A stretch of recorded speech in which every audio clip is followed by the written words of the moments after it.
Hello friends, मैं singer खुशबू ठाकुर जम्मू जिला बिहार से अटल कला साहित्य मंच संचालक सक्रिय सिंगर खुशबू ठाकुर। मैं अभी आपको एक झूमर गीत सुना रही हूँ। कैसा लगेगा आप कमेंट में ज़रूर बताइएगा और अपना आशीर्वाद ज़रूर दीजिएगा। समोसा चटनी हो समोसा चटनी, समोसा चटनी हो समोसा चटनी, राजा हमरो के किनाय द समोसा चटनी, राजा हमरो के किनाय द समोसा चटनी।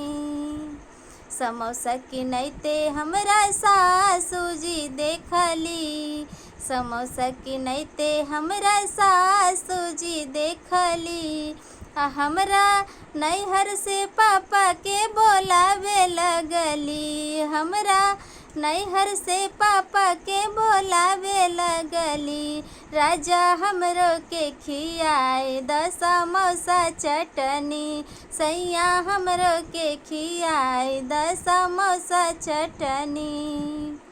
समोसा किनैते हमरा गोतिन जी देखली, समोसा खियैते हमरा गोतिन जी देखली, हमरा नैहर से भाई के बोलावे लगली, हमरा नैहर से भाभी के बोलावे लगली, राजा हमरो के खियाई द समोसा चटनी, सैया हमरो के खियाई द समोसा चटनी, पिया हमरो के किनाई द समोसा चटनी।